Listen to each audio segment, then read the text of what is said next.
আমি যখন ভাবির রুমে গেলাম, যখন আমি প্রস্তুত হচ্ছিলাম তখন কাজে আমি দেখে ফেলে। ওর বয়স বেশি না, 14-15 বছর হবে। তারপর কাজের মেয়ে বলল, আমি সাহেব বাড়িতে আসলে সব বলে দেব। আমি বললাম, তুই কি চাস তোকে সব দিব, তারপরও তুই আমাদের গোপন কথা বলবি না? কাজের মেয়ে তখন বলল, আমি চাই আমার সাথে এক রাত, বাকিটা গল্পতে শোনাচ্ছি। আমি 2 বছর যুবক। একটা ওষুধ কোম্পানিতে চাকরি করতাম। চাকরির কারণে আমাকে সব সময় ডাক্তারদের সাথে ভিজিট করতে হতো। একদিন বড় শহরের একটা নাম করা হার্টের ডাক্তারের চেম্বারে গেলাম তাকে ভিজিট করতে। ডাক্তার এক রোগীকে দেখতে ছিল, আমি সেখানে বসে অপেক্ষা করতে লাগলাম। আমি বসে ডাক্তারের সহযোগীর সাথে গল্প করতে লাগলাম। তখন প্রায় রাত 9টা বাজে। এমন সময় একটা সুন্দরী মহিলার সাথে একটা 16 বছরের মেয়েকে নিয়ে ঢুকে দেখতে পেলাম। পরে জানতে পারলাম মেয়েটি মহিলার কাজের মেয়ে। মহিলার বয়স 25 হবে। দেখতে অনেক লম্বা আর অনেক সুন্দরী। যে কোন ছেলে দেখলে তার প্রতি দুর্বল হয়ে পড়বে। আমি তার দিকে চেয়ে রইলাম। সে একটা হাতা কাটা চিকন কাপড়ের জামা পরেছে। মহিলা আমার দিকে থাকে মুচকি হেসে বলল, আমি ডাক্তার দেখাবো, আমি ডাক্তারের অ্যাপয়েন্টমেন্ট লেটার চাই।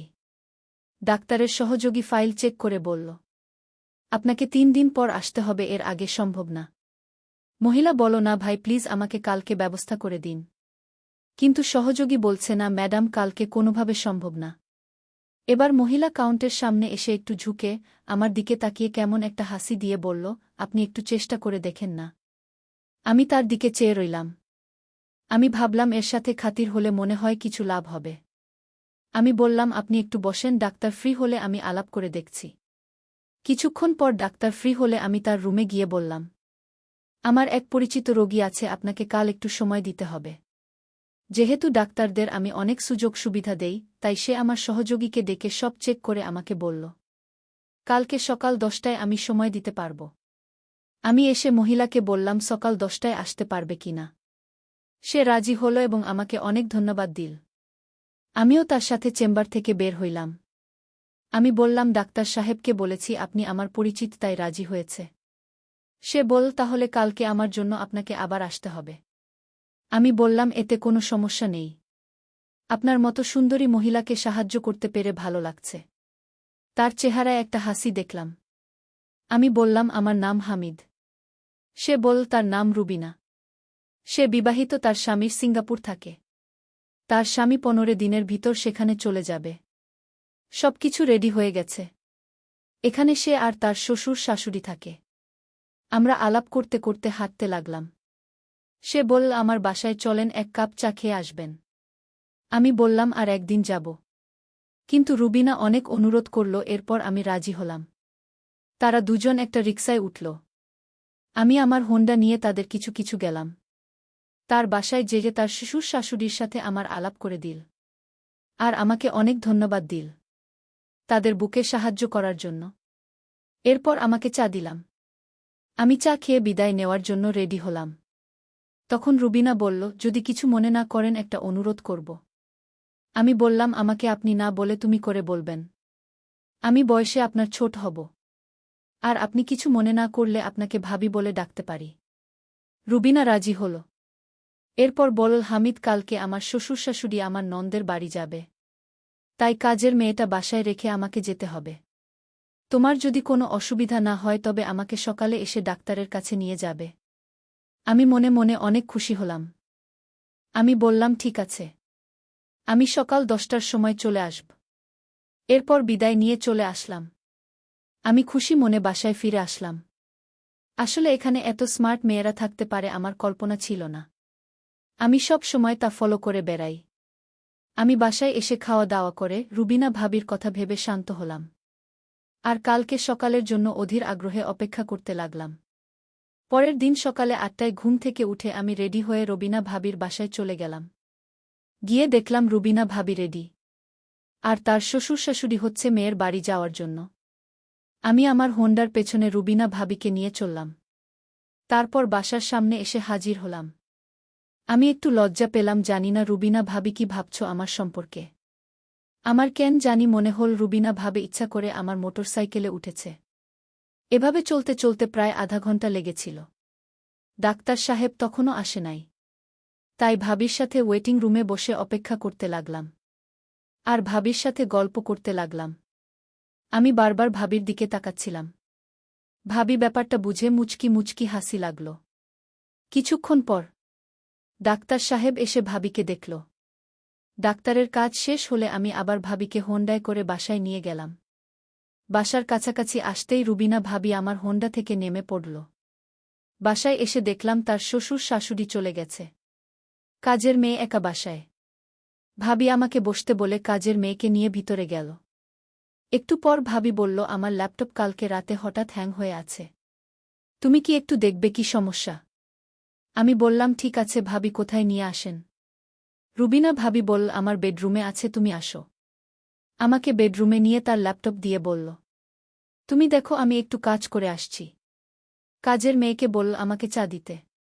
আমি ল্যাপটপ নিয়ে স্ক্যান করে ভাইরাস মুক্ত করে দিলাম। তারপর রিস্টার্ট করে দেখলাম ঠিকমতো কাজ করছে। আমি তখনও ল্যাপটপ নিয়ে ঘাটাঘাটি করছি। প্রায় 10 মিনিট পর রুবিনা ভাবি আসল। আমি তার দিকে তাকিয়ে অবাক হয়ে গেলাম।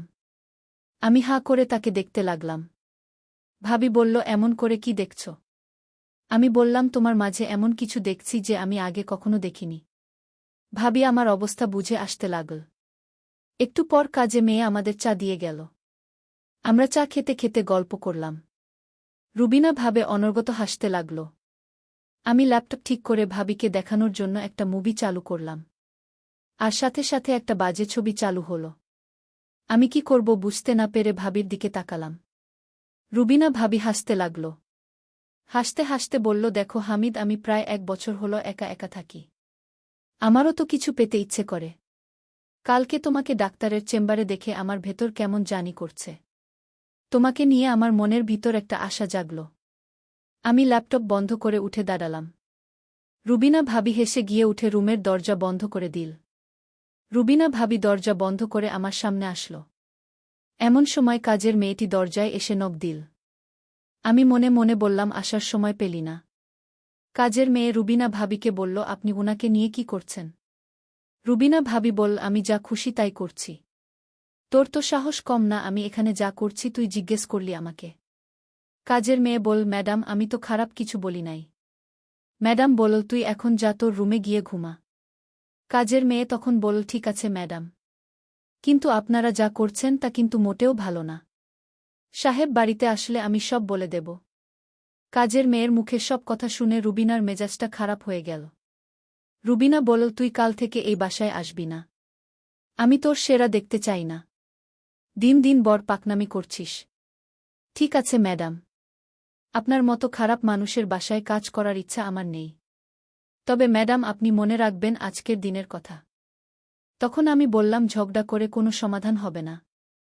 আরও মানসম্মান যাবে, তাই আমি সমাধান করছি। ভাবি আপনি কোনো কথা বলবেন না। আমি কাজের মেয়েটিকে জিজ্ঞেস করলাম, আচ্ছা তুমি কি চাও এর বিনিময়ে? কাজের মেয়েটি বলল, আমি কিছু চাই না, আমার টাকা পয়সার কোনো লোভ নেই। আচ্ছা তাহলে কি করলে তোমার মুখটা বন্ধ রাখবে? কাজের মেয়েটি বলে, একটা জিনিস আছে, যদি দেন তাহলে আমি কাউকে বলবো না। আমি বললাম, এই তো কাজের মেয়েটা অনেক লক্ষ্মী আছে। ঠিক আছে বলো তোমার কি জিনিস চাই? কাজের মেয়েটি বলল, আপনি ভাবির সাথে যা করতে চেয়েছিলেন আমিও তাই চাই। কাজের মেয়ের মুখে এমন কথা শুনে আমার কলিজাটা কেঁপে উঠল। মেয়েটি বলে কি? আমি তখন কাজের মেয়েটিকে প্রশ্ন করলাম, এর আগে কি তুমি এরকম করেছ কারো সাথে? কাজের মেয়েটি বলল, না হয়নি, আমি আজ চাই। আমি কাজের মেয়েটিকে বুঝিয়ে বললাম, দেখো তুমি এখনো বাচ্চা মেয়ে। আমি তখন কাজের মেয়ের সাথে কথা বলে পারছিলাম না। আর তাই তার প্রস্তাবে রাজি হয়ে যাই। রুবিনা ভাবি বল, আপনি কি বলছেন এসব? ও কি পারবে আপনার সাথে? আপনি কি পাগল হয়ে গেছেন নাকি? আমি বললাম, দেখো ওর মুখ চাপা দিয়ে কথা ঢেকে রাখার জন্য এছাড়া আমাদের আর উপায় নাই। সে পারুক বা না পারুক এটা তার বিষয়। আমি চেষ্টা করে দেখতে পারি। রুবিনা ভাবি বল, ঠিক আছে, আপনি যা ভালো মনে করেন তাই করেন, পরে সমস্যা হলে আপনি বুঝবেন। সেই চিন্তা তোমার করতে হবে না, আমি সব সামনে নেব। তারপর কাজের মেয়ে আর আমি একটা রুমে গেলাম। আর তার সব ইচ্ছা পূরণ করলাম। খুশি হয়ে সে সব কথা গোপন করতে রাজি হল। এরপর থেকে আমি আর ভাবি প্রায় একসঙ্গে থাকতাম আর মজা করতাম। আমারও ভালো লাগছিল আর ভাবির আশা পূরণ হতে লাগল। প্রিয় বন্ধুরা, গল্পটা যদি ভালো লেগে থাকে অবশ্যই চ্যানেলটি সাবস্ক্রাইব করবেন। ধন্যবাদ।